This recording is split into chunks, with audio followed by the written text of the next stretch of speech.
Bueno, espero que andemos bien de la conexión. Ya mañana tengo mi fibra óptica nueva, se supone, así que... recibieron el archivo, ¿no? La clase grabada. Sí, sí. Sí, se lo recibimos. Hola, buen día. Bárbaro. Salió bien, ¿no? Se vio bien. Sí, perfecto. Bueno, me alegro. Bueno, vamos a seguir entonces con eso, chicos. Vamos a seguir con el monopolista fijador de precio único. Vamos a ver, nosotros dejamos, ayer yo les dejé la clase, la tengo que admitir a alguien, ¿eh?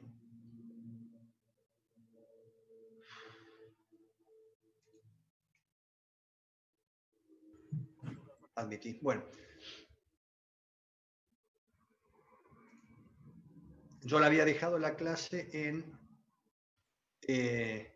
la cantidad, o sea, el punto de equilibrio del monopolista que fija precio único. Que fije precio único significa que básicamente que no discrimina precio, ¿no? Después vamos a ver qué pasa cuando hay discriminación de precios.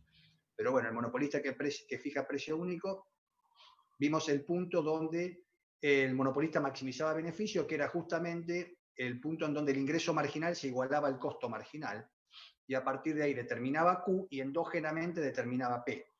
Como les dije hoy, la idea es comparar ese punto de equilibrio con el de la competencia perfecta y ver cómo los consumidores pierden bienestar producto de la existencia de un monopolio, lo cual es lógico, ¿no? Porque primeramente se va a pagar un precio más alto en el mercado por la existencia del monopolio, pero además va a haber otro problema, y es que se van a perder recursos producto de la existencia del monopolio porque va a haber menor producción. Al haber menor producción va a haber lo que se llama una pérdida irrecuperable.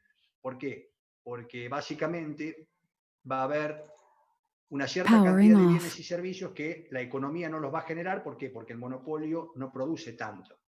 Bueno, este era el punto de monopolio, ¿se acuerdan? A menos C sobre 2B, A era un parámetro, C era el costo marginal, que dijimos por ahora van a ser todas las firmas que entren al mercado con un mismo costo marginal.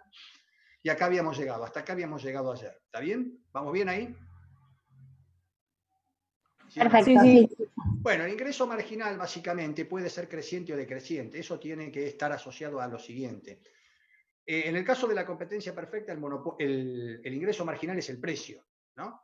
Yo vendo celulares y el mercado me fija cuánto tengo que vender el celular. Si yo vendo un celular más, ¿cuánto va a ingresarme en mi bolsillo? El precio al cual yo vendí el celular. Ahora, como vos sos un monopolio, vos fijás el precio en realidad. Con lo cual, si vos vendés una unidad adicional, no la vas a vender al mismo precio que venías vendiendo anteriormente esta unidad. ¿Por qué? A ver, alguno que me diga, ¿por qué si yo quiero vender un celular más y soy un monopolio, no lo puedo vender al mismo precio que lo vendía antes? A ver, ¿quién me dice por qué pasa eso? A ver.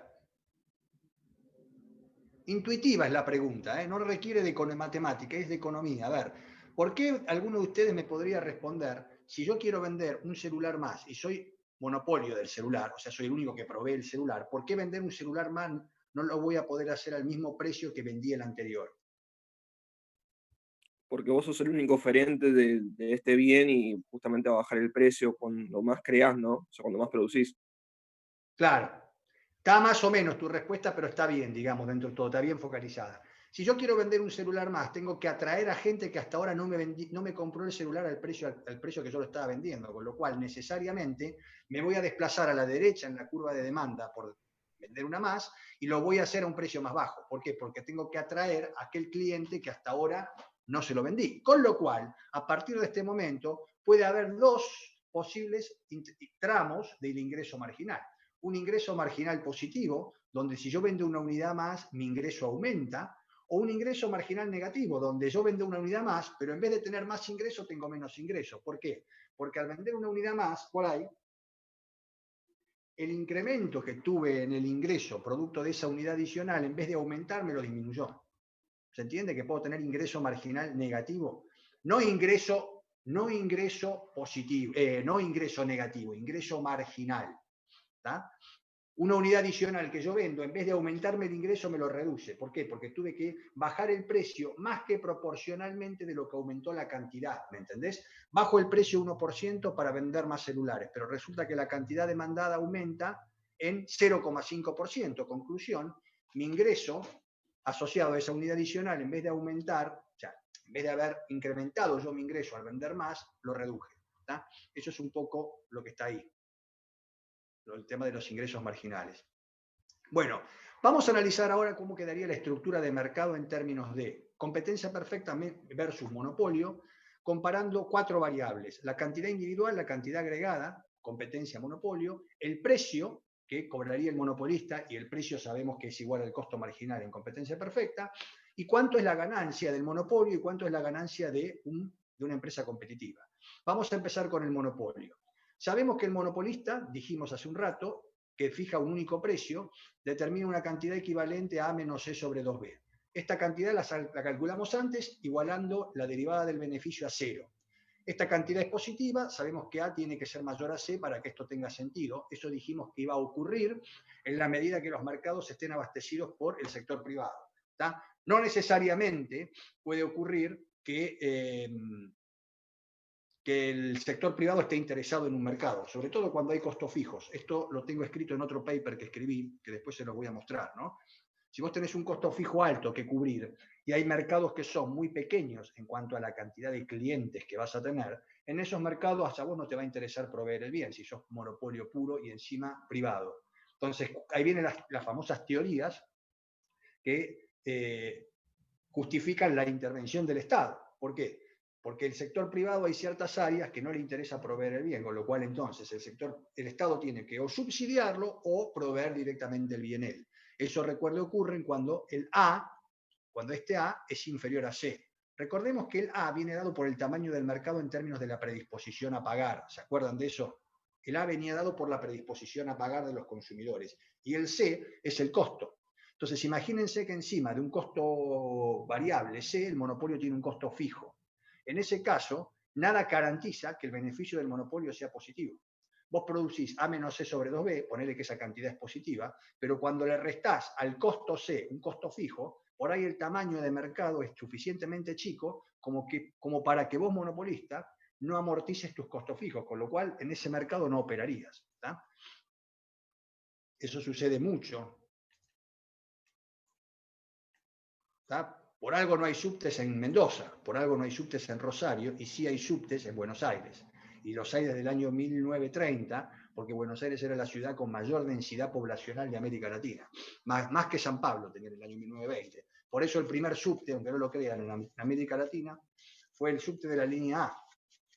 ¿Por qué? Porque Buenos Aires ameritaba, de acuerdo al tamaño de población y de mercado, que existiera un subte. Fíjense un poco ahí, un fiel ejemplo de la relación de amortización de costos fijos. No era que Brasil esté menos desarrollado que la Argentina, era que Argentina tenía población suficiente como para justificar en el año 1930 un subte en Buenos Aires. De nuevo es un tema de costos, ¿tá? De escala, más que nada, de escala de producción. Bueno, acá hay algunos ejemplos de los costos que no tienen sentido ver. Vamos ahora a qué precio cobra el monopolio. Dijimos que si el monopolista fija cantidad y no discrimina, le cobra un precio igual a todos los consumidores. ¿Cuánto es ese precio? Bueno, ese precio surge de reemplazar, chicos, miren esto, el Q en la función de demanda, o P, y a partir de A te da A más C sobre 2. Fíjense que A más C sobre 2 es claramente mayor a C, que sería el precio que cobra quién. ¿Quién cobraría C? Dijimos. Competencia perfecta. Competencia perfecta, exactamente. La competencia perfecta cobra C y el monopolista cobra C más A dividido 2, donde C más A dividido 2 es mayor a C.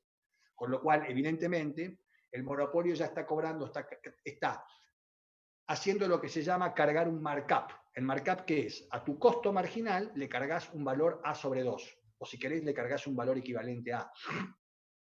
Eso es el markup, la ganancia, el margen de ganancia. Bueno, en total, el beneficio que el monopolista obtiene surge de reemplazar el QS en la función de beneficio y arreglar, hacer cuentitas, y el beneficio que me da es A menos C al cuadrado sobre 4B. Eso es una cuenta.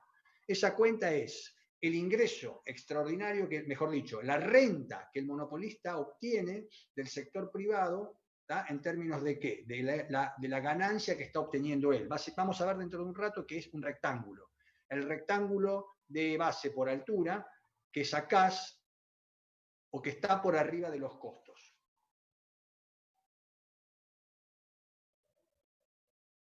Bueno.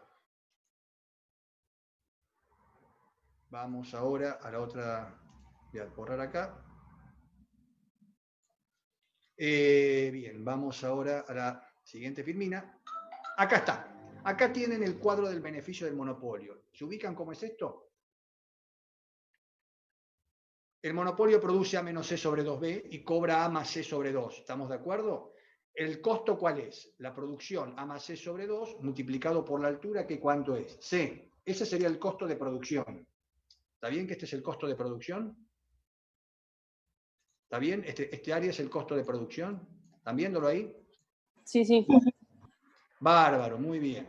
Lo que está arriba sería el rectángulo o el cuadrado, digamos, como ustedes quieran, consecuente con A más C al cuadrado sobre 4. Le pusimos un cuarto para no andar escribiendo y garabateando tanto, pero ahí estaría el A menos C al cuadrado sobre 4B. ¿Está bien? Sería este valor que está acá. Le ponemos un cuarto, que es un cuarto de A menos C al cuadrado B. ¿Está bien? Esa sería la renta que el perdón, este sería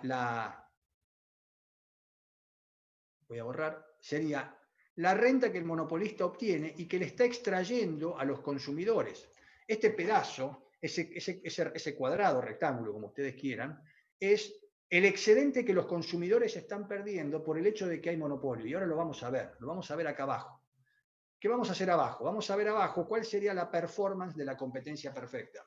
Si en este mercado hubiera muchas empresas implicaría que la cantidad de firmas tienda a ser casi infinito, o sea, asumiendo que hay libre entrada, obviamente. En un contexto como ese, nosotros sabemos que el precio tiende al costo marginal. En competencia perfecta, con libre entrada, el mercado se va a estabilizar cuando el precio llegue al costo marginal. A partir de ahí estamos en el steady state.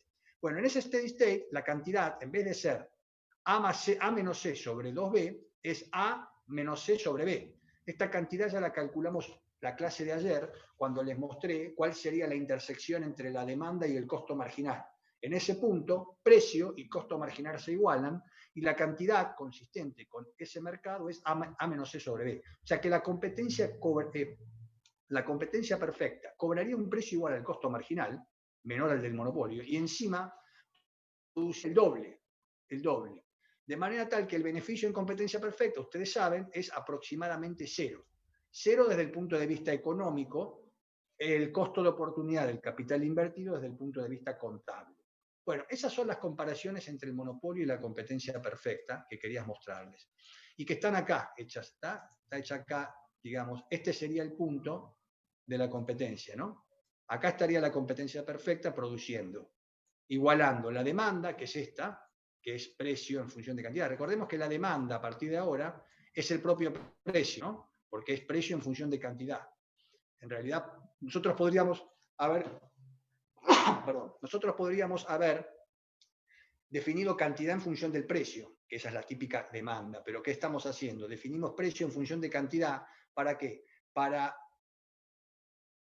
asemejar lo que escribimos a lo que definimos. Entonces, la demanda inversa es P en función de Q. La demanda inversa igualada al costo marginal C te da acá, o sea que este sería el punto de monopolio. De manera tal, de competencia perfecta. De manera tal que esto nos va a permitir ahora analizar la pérdida del excedente del consumidor que les comentaba antes. Fíjense.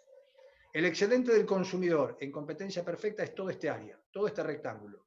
Ahora, en monopolio, el monopolista te cobra este precio.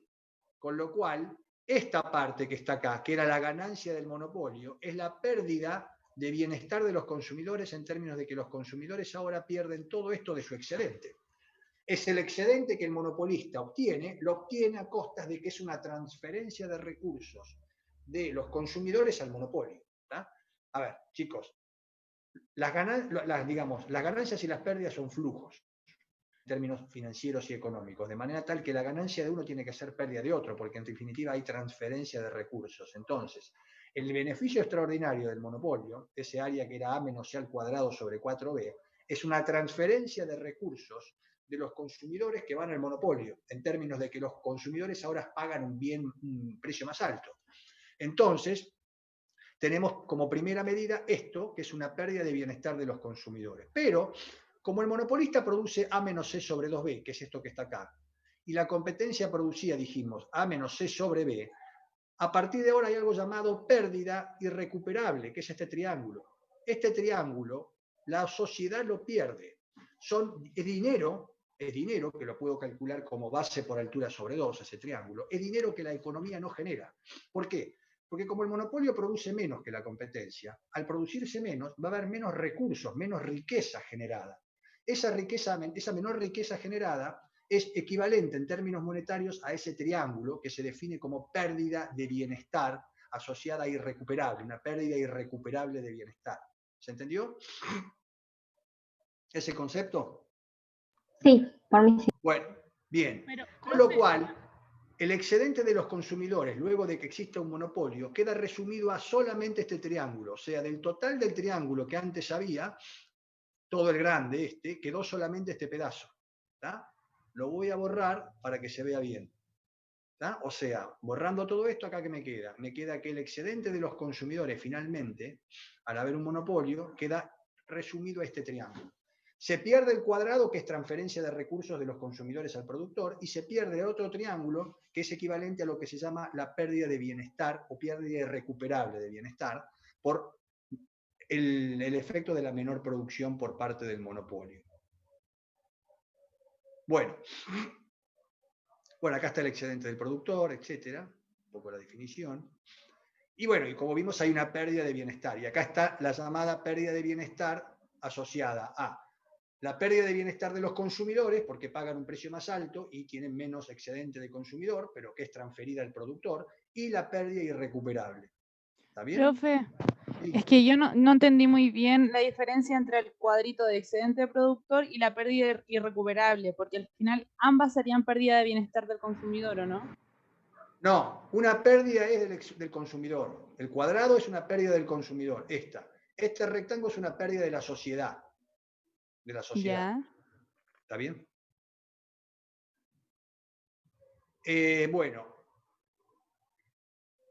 Bueno, acá estas son las cuestiones, estas son algunas definiciones en realidad que son más bien de la organización industrial. Por lo general, en un mercado concentrado, donde hay pocas firmas, se puede medir ese índice de concentración mediante la participación que una firma tiene en el total del output. Fíjense que SI es cuánto es la cuota que una empresa tiene en el mercado. ¿Está bien? Se supone que la suma de las cuotas tiene que darme 1. ¿No? La suma de las cuotas de cada, es con ponderaciones, ¿no? Yo tengo el 10%, vos tenés el 30%, el otro tiene el 40%, la suma me tiene que dar 1. Ahora, luego a partir de ese market share, que se llama, la porción del mercado, se define el índice de concentración de Hirschman, de Herfeld-Hirschman, como la suma de los SI al cuadrado. Es un índice. Ese índice me define, o está definido, o expresa cuán concentrado o cuán atomístico es un mercado. Se dice que cuando el SI tiende a 1, o sea, cuando la mayor participación, o sea, cuando tiende a 1 es porque hay una firma que abastece todo el mercado, ¿me entendés?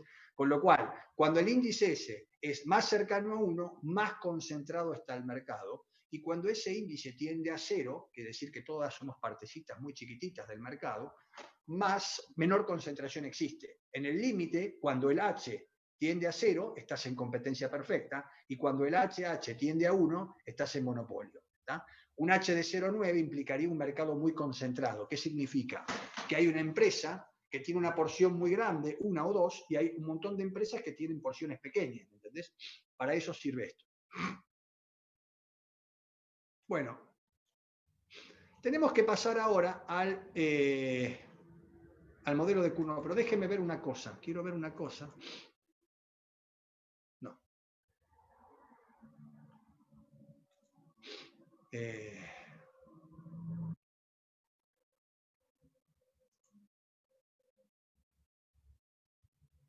Perdón. Se me abrió algo que no quería que se me abriera.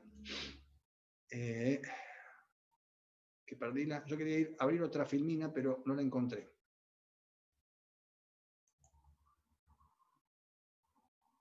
Acá está. No, acá está. Están viendo otra vez la filmina, ¿no? Se ve, sí. Sí. Bueno, No, quería mostrarles el concepto de discriminación de precios, pero no lo tengo acá. Pero se los voy a dar narrativamente y ustedes lo van a estudiar por su cuenta. Para mi gusto, lo mejor que pueden hacer es sacarlo del libro de Henderson y Quant. Henderson y Quant, van al libro de Henderson y Quant y leen esto que les voy a comentar ahora, que son los distintos tipos de discriminación de precios que el monopolista puede hacer. Se lo voy a narrar. No tengo la filmina acá. Mejor dicho, la tengo, pero si la abro tengo miedo de que cuando abra 2 filminas empiece esto a andar más lento. Entonces prefiero contarles la historia de cómo sería la discriminación de precios y ustedes por su cuenta lo van a estudiar, tienen que estudiarlo sí o sí, ¿tá?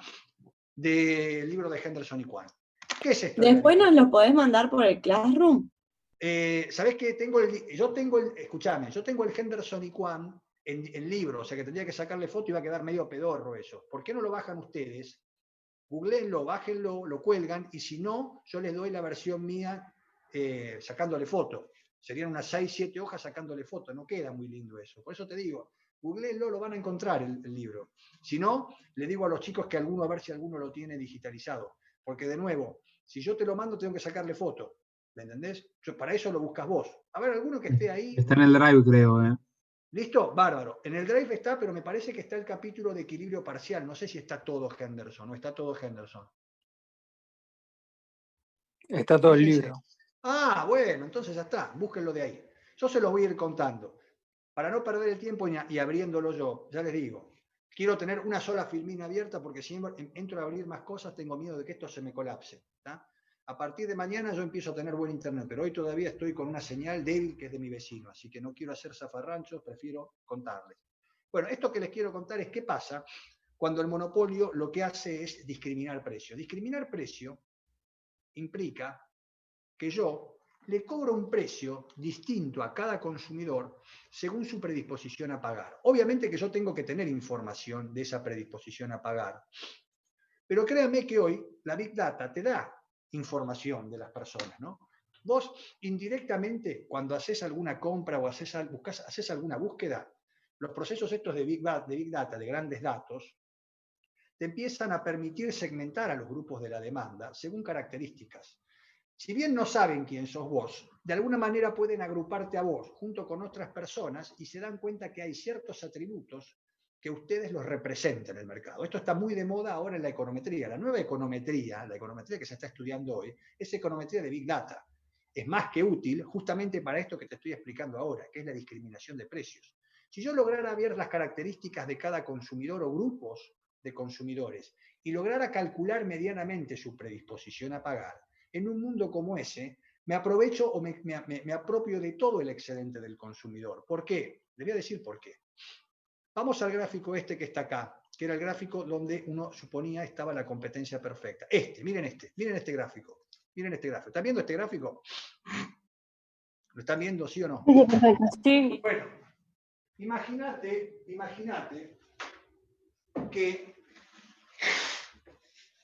imagínate que vos podés, a priori, tenés tanta información de este mercado, que es esta demanda, que podés cobrarle a cada tramo de la sociedad un precio distinto. O sea, fíjate, suponete que este es el tramo de la sociedad más pudiente o que más desea el producto, y a este tramo de la sociedad le vendés, mirá, le vendés Q1 y le cobrás P1. ¿Qué lograste hacer acá? Lograste obtener un beneficio por este tramo que es todo este rectángulo, ¿me entendés? Vos tenés un costo C, cobrás P1, o sea, a este grupo de la sociedad, el más pudiente, le vendés Q1 y le cobrás P1. ¿Cuánto le extraes a ese grupo de ganancia? ¿Me creen que le extraigo todo eso? ¿De ganancia? Sí. Ahí está. Ahora tenés un grupo que tiene menor predisposición a pagar por el bien, por X causa. Preferencias, ingresos, no me interesan las causas, me interesa simplemente saber cuál es la predisposición a pagar. Recordemos que la predisposición a pagar está asociada a preferencias como también renta, ¿no? Lo que limita por ahí, qué sé yo. A mí el Mercedes no me interesa, pero capaz que tengo plata para comprármelo. Capaz que otro, al Mercedes le encanta, pero no tiene la plata para comprarlo. Ninguno de los dos puede cobrar o pagar ese Mercedes a P1, pero si se lo vendo a P2, resulta que a P2 sí se lo puedo vender. Entonces, a este estrato social, que tiene menor predisposición a pagar, ¿qué hago? Le vendo Q2 y ¿cuánto le cobro? ¿Cuánto le cobro? Un poco menos. P2, que sería este P2. P2 sería el precio consistente con qué cantidad. Q2, ¿se entiende lo que estoy haciendo? ¿Sí Sí, o no? sí. Sí, Es muy fácil esto. Y le extraigo este excedente. Bueno, ¿qué hiciste? ¿Qué lograste hacer si hubieras podido segmentar a la sociedad o al mercado de esta manera? ¿Qué hiciste como monopolista? ¿Qué lograste? vender más con menos beneficio, capaz. No, lograste apropiarte de todo el excedente del consumidor. O sea, si vos hubieras hecho los segmentitos más chicos, te hubieras apropiado de todo esto. O sea, un monopolista que discrimina precios se lleva todo esto del mercado. ¿Se entiende que se lleva todo esto? ¿Alguien no entiende eso? Es un tema gráfico. ¿Se entiende que se está llevando todo eso? Que a cada Sí, segmento... Sí, sí. se entiende. Ahora fíjate, la sociedad queda sin excedente, le transfiere toda su predisposición a pagar, se la transfiere al monopolista. El monopolista se apropia de todo. Lo único favorable a nivel social es que no va a haber pérdida irrecuperable. ¿Por qué? Porque se va a producir la cantidad consistente con la competencia perfecta, ¿tá? Se va a producir la cantidad consistente con la competencia perfecta, pero va a quedar un excedente del consumidor nulo. Eso, básicamente, es el monopolista discriminador perfecto. Ahora, yo te hago una pregunta. ¿Qué tiene que poder hacer? ¿Qué es lo que se debe de poder hacer? A ver, póngale que te hago esta pregunta. Los que viajaron en avión alguna vez y viajan y compran estos pasajes por despegar, me lo podrían contestar. ¿Cuál tendría que ser la condición necesaria para que el monopolista pueda discriminar precios? Sacando el tema de que tenés que saber predisposición a pagar, eso ya está. Técnicamente, desde el punto de vista económico, ¿qué tiene que pasar con los consumidores para que el monopolista pueda discriminar precios de manera perfecta? No saber que pueden pagar un precio menor. ¿Cómo? No tienen que no saber que pueden pagar un precio menor. No, más o menos, no es eso. No es eso. Algo Ir distinto. vendiendo de a poco el mismo producto. No. Por ejemplo, con los aviones van vendiendo. No. ¿Qué es lo que de a no poco. podés, a ver, qué es lo que no podés hacer vos si comprás un pasaje ahora para febrero a un vuelo barato a Nueva York? ¿Qué es lo que no podés hacer en febrero? ¿Cambiarlo? O sea, Revenderlo. revenderlo. Es intransferible, exactamente. Si vos lográs que los consumidores puedan arbitrar, esto no tiene sentido. Si yo puedo comprar a P3 el producto y se lo vendo a los más ricos a P1, el negocio del monopolio lo termino haciendo yo. Con lo cual, para que la discriminación exista de precios, no puede o no debe haber lo que se llama arbitraje entre los consumidores, ¿me entendés? O sea, y si lo hay, tiene que ser extremadamente costoso, qué sé yo. Ponerle que cortarme el pelo no sé, en La Quiaca me salga 100 pesos y cortarme el pelo en Recoleta me salga 300. No voy a ir hasta La Quiaca a cortarme el pelo para ahorrarme 200 pesos, porque el viaje a La Quiaca me va a costar mucho más, ¿me entendés? O sea, el arbitraje ahí es físicamente imposible. En esos casos, sí, el monopolista puede discriminar. Bueno, y después está el otro caso de discriminación, que no es discriminación perfecto, sino que es discriminación por tramo de demanda. Eso también está en Henderson y Kwan, y es muy sencillo de demostrar. Se supone que el monopolista a veces no tiene toda la data como para discriminar de manera perfecta, pero sí tiene alguna data y puede segmentar a los mercados según su tramo de elasticidad. Entonces, ¿qué se demuestra? Ustedes saben que cuanto más inelástica es la demanda, menos capacidad de sustitución hay del producto. La elasticidad precio de la demanda depende básicamente del grado de sustitución que tenga un bien, ¿no? Entonces, ¿qué es lo que se supone que un monopolista puede hacer? Los tramos de elasticidad son cosas que son información que por lo general las empresas tienen. O sea, no es difícil calcular la elasticidad. O sea, vos podés calcular técnicamente elasticidades. Entonces, ¿qué pueden hacer los monopolistas que fijan precio? Para, digamos, para perdón. Compartir para apropiarse de mayor excedente pueden cobrar precios distintos según tramos de elasticidad de los mercados. De esa forma, en los mercados con demanda más inelástica, o sea, ponele que tenés el mercado de Córdoba y el mercado de Buenos Aires. Yo soy el único proveedor, entonces no le cobro a los cordobeses el mismo precio que los porteños. A los porteños, donde tengo más elasticidad, les vendo el producto a un precio más bajo, y en Córdoba, que hay una mayor inelasticidad, o sea, hay menor sustitución, estoy yo solo y además no hay nadie que haga algo parecido a lo que yo hago, entonces a los cordobeses les cobro un precio más alto. O sea, discrimino precios según coeficiente de elasticidad. Eso también está en Henderson con el nombre de discriminación de precios por segundo grado. ¿Tá? Primer, segundo, tercer grado. Bueno, eso se los pido que lo lean. ¿Tá? Discriminación perfecta y discriminación por tramo de demanda. ¿Está bien? Por elasticidad. Bueno, dicho esto, vamos a pasar al oligopolio. Vamos a pasar ahora al oligopolio y formalmente vamos a empezar a estudiar el duopolio de Cournot. Antes que me olvide, no estoy grabando la clase, me olvidé. Podría haberle dado a alguien para que grabe y después lo difunda, no sé. Bueno, se me fue. ¿Qué es el duopolio? Vamos a trabajar ahora con una estructura de mercado donde ya no hay más una firma, sino que hay dos. En realidad, Cournot es un modelo de oligopolio. Es uno de los modelos más ricos en la organización industrial que analiza mercados de competencia imperfecta, de competencia por cantidad imperfecta, donde los mercados son concentrados a un número de firmas finito, qué sé yo, 3, 4, 5 empresas. ¿Está bien? Vamos a empezar con el duopolio. Vamos a ver el modelo de Cournot en su versión de duopolio, o sea, en su versión donde hay dos empresas que compiten y comparten un mercado. Vamos a desarrollar el duopolio en dos versiones. La versión, si se quiere, naif, que sería la versión competitiva, donde las empresas no coluden, no se ponen de acuerdo. Y más adelante, la versión cartelizada, o sea, la versión en la cual las empresas se dan cuenta de que en vez de que estar compitiendo, pueden acordar entre ellas, coludir y no competir, evitar la competencia. ¿Está bien?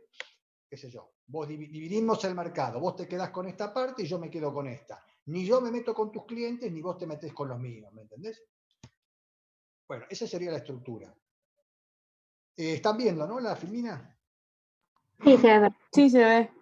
Bueno, el modelo de Cournot entonces es un modelo de organización industrial donde básicamente lo que tenemos es a priori competencia por cantidad en un mundo que a priori lo vamos a definir como bien homogéneo. O sea, se supone que ahora en vez de tener un monopolio tengo dos firmas o tres firmas o cuatro, dos en el caso del duopolio, que producen o compiten por cantidad. Se matan por vender. Es como que vas a un shopping y tenés a Garbarino de un lado y a Compumundo del otro, donde los vendedores salen como leones a cazar clientes. ¿Tá?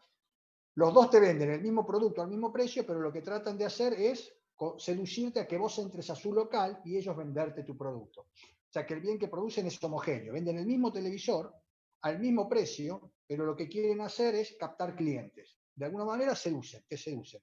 Entonces esa es un poco la estructura. Y va a ser un modelo de competencia simultáneo, o también llamado un juego simultáneo. Más adelante vamos a ver que lo vamos a poder asimilar a un juego. Que sea simultáneo significa que los dos están compitiendo simultáneamente. No es como que uno mueve primero y el otro mueve después, sino que los dos están moviéndose al unísono. ¿Tá? Eso significa de que el juego sea simultáneo.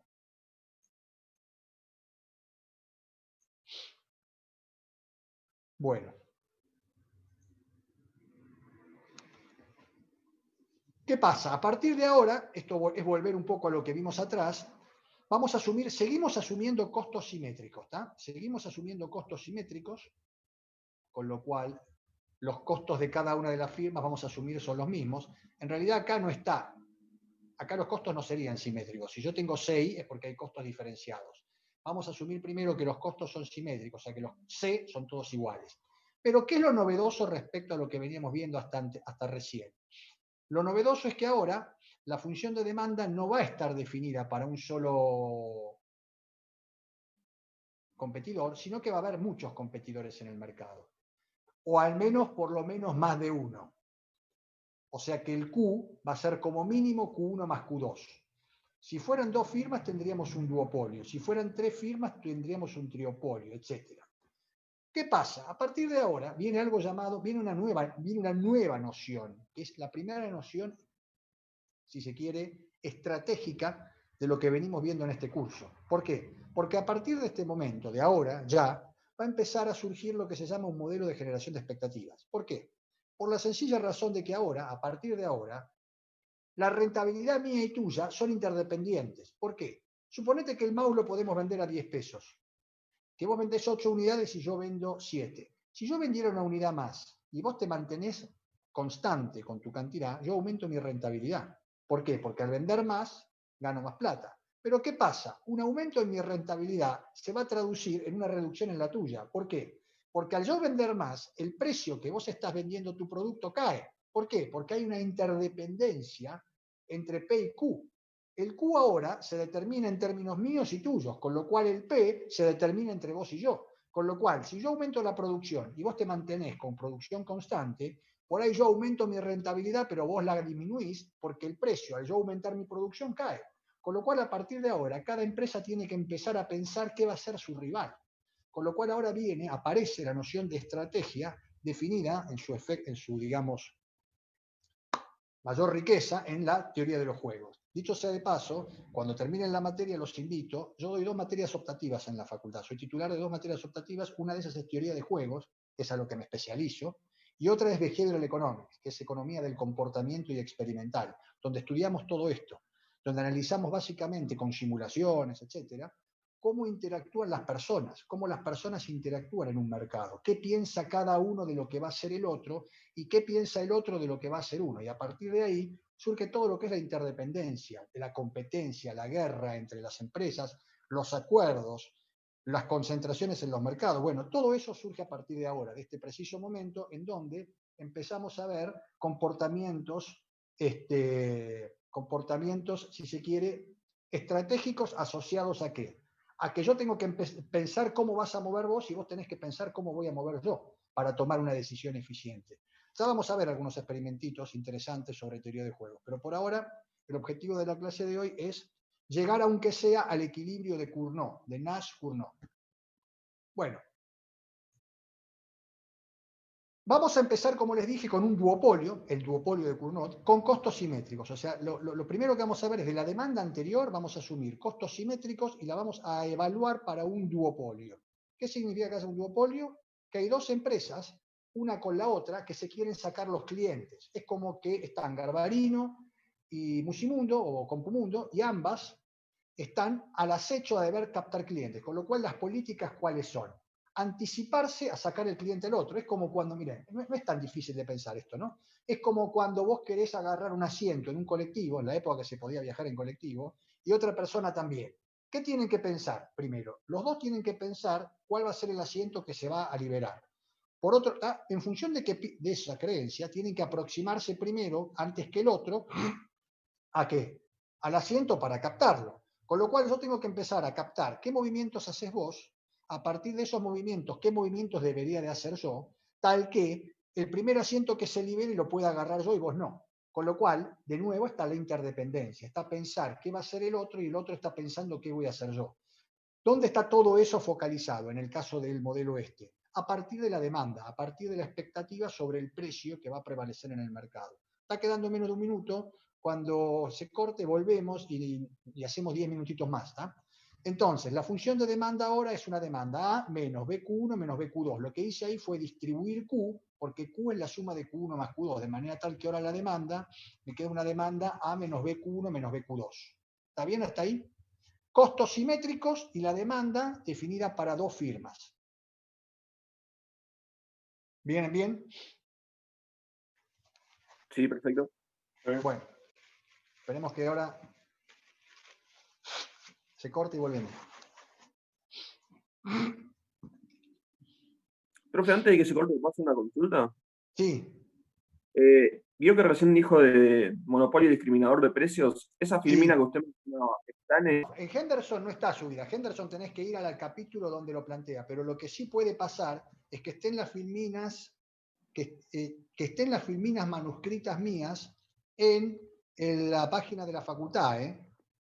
Yo acá no las Claro, tengo, eso es lo pero que yo por ahí las para cargué. saber por las dudas. Bueno, fíjense ustedes, Yo había hecho unas notas de clase, para que tengo que admitir acá. Yo había hecho unas notas de clase donde estaba esto. Lo que pasa es que acá no las encuentro y no quiero abrirlas ahora porque no buscarlas porque se me va a tildar la máquina. Pero por ahí están en el campus. Por ahí están en el campus, fíjense. Si no están en el campus, bueno, el libro de Henderson ya lo saben, lo tienen en el Drive, lo buscan de ahí, lo leen de ahí. Tienen que leerlo de ahí. Pero por ahí, ya les digo, por ahí están las filminas en el campus. Si llegan a estar, yo las bajo o les digo, bájenla ustedes, van al campus y las bajan. Ahí en el campus hay un montón de material, bocha de material. Por ahí yo las subí al campus. Ojo, es probable que las haya subido. ¿Tá? Donde está lo mismo que dije recién, está en las filminas. ¿Tá? Perfecto, gracias. Eso búsquenlo. Bueno, para que tengo que admitir a la gente que está entrando.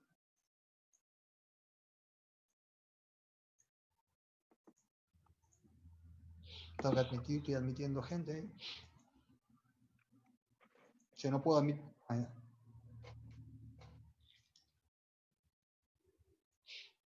Bueno, no sé.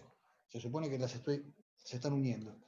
Bueno, vamos ahora entonces otra vez al escenario. Como las firmas maximizan beneficio, a partir de ahora vamos a determinar el beneficio de la firma 1 y el beneficio de la firma 2, con lo cual voy a definir dos funciones de beneficio. Y se define como el beneficio de la firma 1 o 2, que depende del output mío y del output tuyo. ¿Por qué depende de mi output y de tu output el beneficio? A ver, díganme por qué. ¿Por qué el beneficio de una firma está en función de mi output y de tu output? Porque si gana más el otro, o sea, yo voy a perder, entonces tiene que Sí. haber, por la interdependencia. Ahí está, por la interdependencia. Como el precio al cual vamos a vender el bien no lo determino yo solo, sino que lo determinamos entre vos y yo, lo que yo produzca está en función de lo que yo gane va a estar en función de lo que yo venda y de lo que vos vendas, exactamente. Con lo cual el ingreso va a ser la interdependencia. El costo no, porque el costo es mío y el costo es tuyo, pero el precio y el ingreso va a estar sumido a un modelo de interdependencia. ¿Por qué? Porque el beneficio de cada firma, en el caso de la firma 1, el Pi1, será el precio al cual la empresa vende el producto, que es P de Q, multiplicado por Q, donde Q es Q1 o Q2, menos el costo. Que sacando factor común, ¿qué me da? Me da precio menos costo por cantidad. ¿Está bien? De manera tal de que ya tengo armada la función de beneficio de la firma 1, que no es ni más ni menos que A menos BQ1 menos BQ2 menos C por Q1 sacando factor común. ¿Tá? Y de manera análoga yo podría estar calculando el beneficio de la firma 2, que sería la misma función de ingreso menos costo, pero acá multiplicado por Q2. ¿Me entendés? Multiplicado por Q2.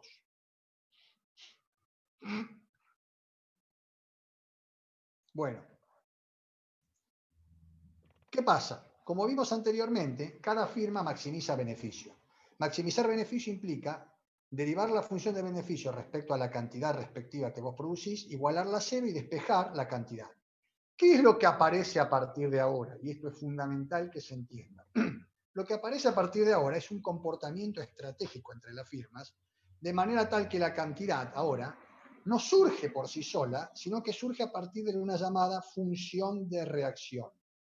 ¿Qué va a ser la función de reacción? Una función de reacción me dice, ¿qué tengo que producir yo? ¿Qué cantidad tengo que producir yo? A partir de lo que creo va a producir mi rival, que es Q2.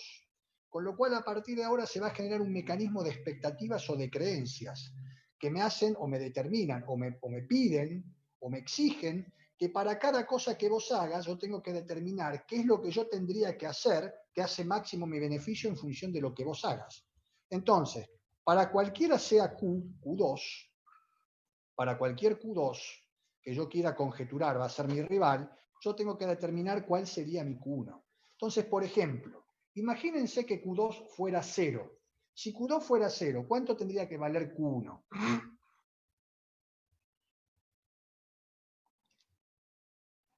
A menos C sobre 2B. ¿Y eso cómo se interpreta? Que le queda todo al 1. No, pero está bien. ¿Por qué Es el como 1 un produciría? monopolio. Es el mismo Exacto. monopolio. Exacto. Si la firma 2 no produce nada, y yo creo que no va a producir nada, obviamente, si yo creo que no va a producir nada, mi función de reacción me dice lo que tengo que hacer que hace máximo mi beneficio, que cuánto es, producir a menos C sobre 2B. Ahora, si la firma 2 produce algo, ¿yo qué tengo que hacer? tengo que producir en función de lo que mi función de reacción me dice que tengo que hacer. Esta función de reacción también la podemos llamar función de mejor respuesta. Best Response Function. ¿Y qué es la Best Response Function? La función de mejor respuesta. La función que me dice qué hacer dado lo que yo creo que va a ser el otro. Con lo cual, a partir de ahora yo primero tengo que pensar qué va a ser el otro y dado lo que yo creo que va a ser el otro, tengo que determinar qué es lo racional y lo óptimo que debería de hacer yo. Esto nos va a dar el llamado equilibrio de Nash-Cournot que vamos a ver la clase que viene. Hoy vamos simplemente a presentarlo. Vamos a ir a presentarlo. ¿Tá? Bueno.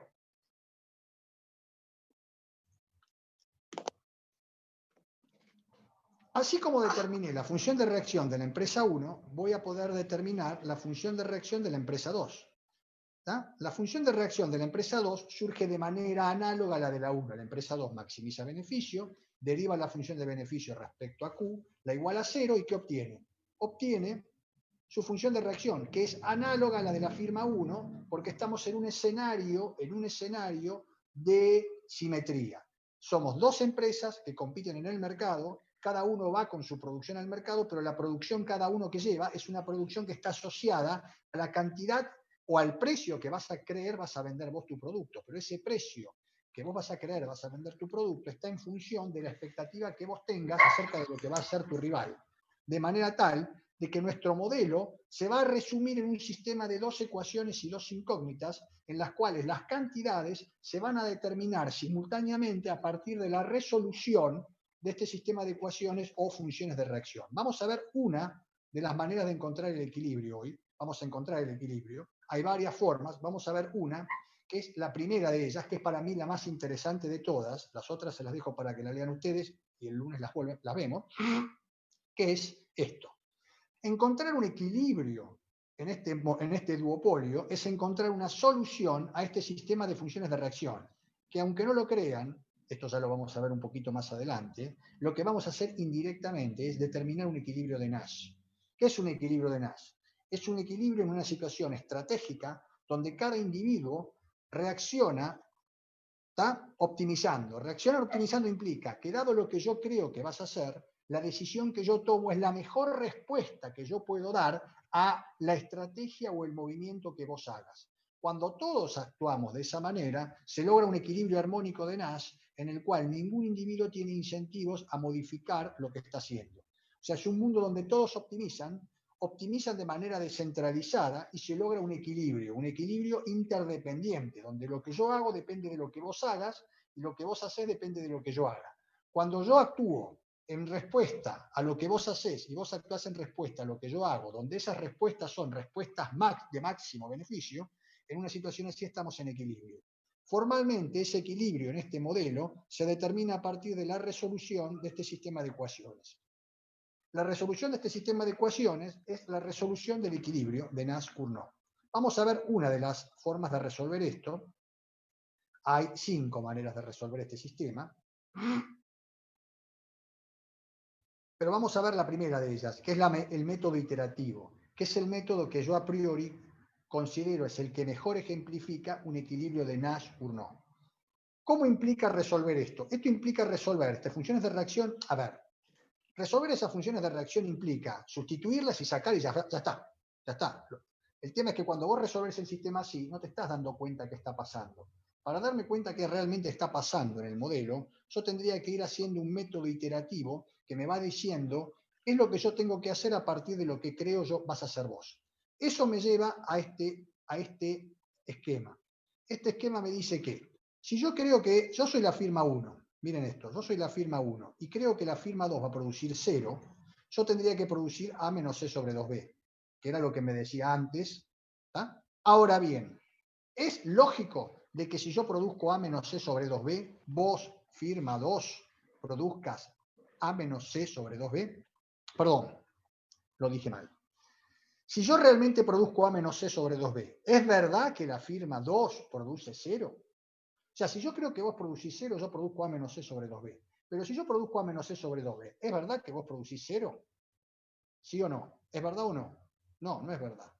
Cuando reemplazo A menos C sobre 2B en la función de reacción de la firma 2, obtengo que la respuesta a A menos C sobre 2B de la firma 2 en respuesta a la firma 1 no es 0, sino que es A menos C sobre 4B. O sea, entonces, si la firma 1 produce A menos C sobre 2B, la firma 2 produce A menos C sobre 4B. La pregunta es, ¿ahora qué? Si yo sustituyo A menos C sobre 4B en la función de reacción de la firma 1, ¿produce la firma 1 A menos C sobre 2B? Veamos. ¿Están siguiendo lo que estoy haciendo? Sí, sí, sí. Vamos a ver qué pasa. Vamos a la firmina de atrás. Si yo voy a la firmina de atrás, ¿qué veo? Si yo sustituyo A menos C sobre 4B en la función de reacción de la firma 1, ya no es verdad que la firma 1 produzca A menos C sobre 2B, sino que la firma 1 produce 3/8 de A menos CB. ¿Qué significa? Este proceso iterativo me está definiendo, me está analizando qué es lo que cada firma tiene que hacer en función de lo que la otra hace. Cuando llego a un punto en la cual ninguna de los dos modifica su decisión, en esa situación estamos en equilibrio. ¿Cuál es precisamente en este modelito? Cuando las dos lleguen a producir A menos C sobre 3B. O sea, el equilibrio de este duopolio, en términos de cantidades, se obtiene cuando cada empresa produce A menos C sobre 3B. Ese va a ser el equilibrio de Cournot-Nash, o del duopolio, que es el que encontramos acá. O sea, el método de interacción, como les comentaba antes, me lleva a una situación estable cuando las dos firmas produzcan A menos C sobre 3B, que es el equilibrio de Cournot-Nash o Nash-Cournot, como ustedes quieran, en la cual se estabiliza este duopolio y se determina el total de la oferta que este monopolio va a tener. O sea que llegamos al equilibrio del duopolio en un escenario donde cada firma produce A menos C sobre 3B. Formalmente este equilibrio, ya con esto terminamos, se logra en la intersección de las dos funciones de reacción. Si vos graficaras las funciones de reacción en un eje de cartesiano, donde en el eje de las en el eje de las ordenadas pones Q2 acá, y en el eje de las abscisas pones Q1, y graficás la función de reacción de la firma 1 y 2, el punto de equilibrio se va a dar cuando las dos funciones de reacción se corten, y en ese punto vas a encontrar la cantidad consistente con A menos C sobre 3B, A menos C sobre 3B, que está acá, que sería el punto donde las dos funciones de reacción se cortan, o sea, donde hay reciprocidad en términos de qué, de que no hay más movimientos o qué, o lo que se llaman desviaciones en lo que cada firma hace en función de lo que la otra haga. Este punto, y acá paramos, se va a definir como el equilibrio de Nash-Cournot en un mundo donde ese equilibrio se logra a partir de la intersección de las funciones de reacción o la estabilidad. Vamos a definir la semana que viene seguramente qué es un equilibrio de Nash, pero intuitivamente o si quieren narrativamente les comento, un equilibrio de Nash es una situación donde cada individuo actúa en mejor respuesta a la estrategia que adopte su rival. Cuando todos hacemos eso, nos estabilizamos. Ninguno tiene incentivos a modificar lo que está haciendo. O sea que básicamente en el duopolio de Cournot un equilibrio de Nash será cuando las dos empresas, dadas sus funciones de reacción, maximizan beneficios. O sea, ya no hay más incentivos a modificar o desviar o desviarnos respecto a los valores que producimos. ¿Se entendió? Sí, sí. Está en inglés lo que dicen. Sí, ¿puedes dejar de meterse cuando yo estoy en clase? Pero además está muy bien. Bueno, chicos, ahí estoy escuchando voces. Bien, ya tenemos entonces las condiciones hechas como para que a partir de ahora sigan leyendo. De acá al lunes tienen la tarea de interiorizarse sobre esto a nivel teórico. Vayan al libro. Yo recomiendo que vayan a Henderson y Kwan para esto, si quieren una buena interpretación. Pueden ir a Varian, pero Henderson y Kwan para toda esta segunda parte, si buscan literatura, es mucho mejor. ¿Tá? Y a partir de ahí encontrar el punto de equilibrio del duopolio de Cournot. ¿Tá? Así que bueno, necesitan a partir de ahora acompañar lo que vimos hasta acá con la lectura. ¿Qué viene el lunes? Sí. ¿Querés una consulta? Bueno, por un lado tiene muy buena señal. Bueno, pero quería consultarle, al final la fecha del examen se mantiene para el 19 o para cuándo va a ser? Sí, llegamos re bien para el 19, nos va a sobrar el tiempo. Sí, para el 19 de noviembre, ok, perfecto, era para confirmar eso. Vos calculá que la semana que viene, mirá, la semana que viene vamos a estar viendo Vamos a terminar con el duopolio de Cournot y ya vamos a estar viendo el duopolio de Stackelberg seguramente. Vamos a ver, nos quedan, ¿cuántas clases? Nos quedan 2 esta semana y además ya les digo, en caso de que seguramente yo vaya adelantando alguna clase, en vez de tener, ya que los jueves no tenemos, porque no me da el horario del online, se los voy a ir filmando, les voy a ir filmando las clases y se las voy a ir adelantando. Si puedo, voy a ver si puedo, chicos, voy a ver. Esto va a ir, vamos a ir como vamos como viendo cómo vamos llegando con el programa, ¿no? Si vemos que no llego con las sincrónicas, les adelanto clases grabadas, ¿está? Perfecto. ¿Y las prácticas? ¿Cuándo vamos a empezar con todos estos temas? La semana que viene vamos a ver seguramente, vamos a usar los jueves para las prácticas, como saben. Así que el jueves que viene seguramente va a venir una primera práctica de monopolio y oligopolio. Si veo, a ver, ustedes estén atentos al Classroom. Si yo logro ahora llamarlo a Nacho, y Nacho puede dar una clase mañana tendrían clase. Buenísimo, sería genial. ¿Está? La nota de los parciales ya se van a enterar cuando se las digo. Por ahora estén más preocupados por entender esto que por el examen. ¿Está? El examen no tengo tiempo. Ustedes verán, estoy con demasiadas cosas a la vez.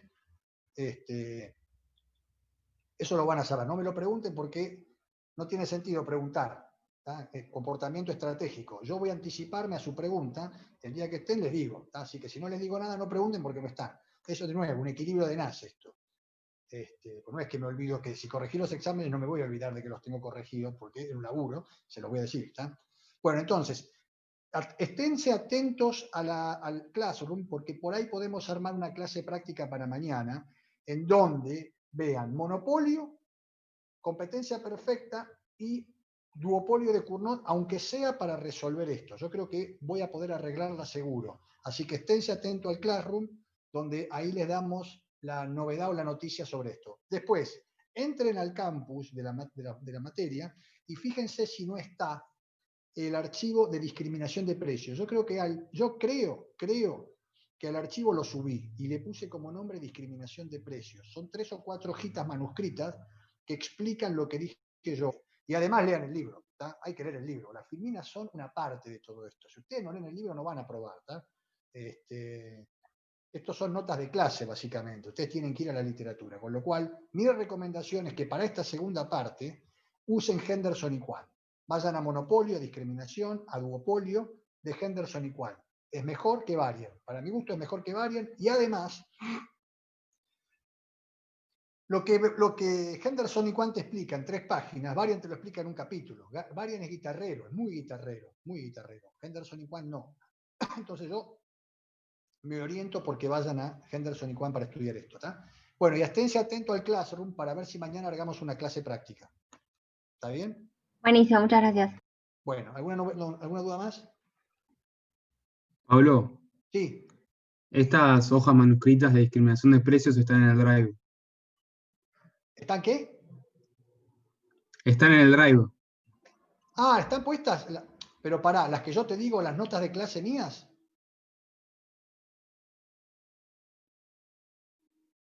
¿O el libro?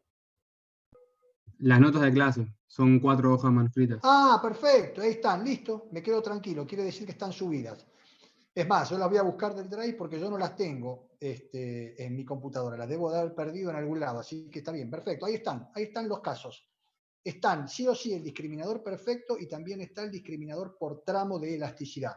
Si tienen alguna duda y no lo entienden, vayan a Henderson y Kwan antes de preguntarme a mí, ¿está? Desempolven los libros, abran los libros, ¿tá? No me pregunten a mí, primero vayan al libro, que el libro siempre los va a desasnar. ¿Tá? Después, en todo caso, si hay algo que no entienden de esas hojas, me lo preguntan. Así que tienen que agarrar las hojas, mirar la parte de discriminación, y si no entienden algo de lo que está ahí, yo lo saqué de Henderson y Kwan, no es que lo inventé yo. Así que lo comparan con Henderson y Kwan, ¿está bien? Bueno, y esténse atentos para mañana la clase, a ver si podemos lograr una clase práctica. Yo calculo que vamos a poder. ¿Está bien?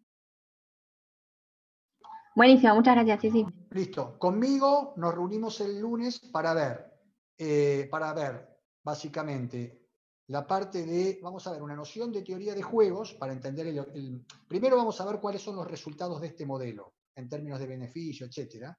Y después vamos a ver cómo se puede interpretar este equilibrio a partir de la teoría de los juegos. Y una vez que terminemos eso, pasamos a la competencia vía precio de este mismo duopolio que es Bertrand. ¿Está bien? ¿Listo? Buenísimo, sí, sí. Nos vemos. Chao. Chao, muchas gracias.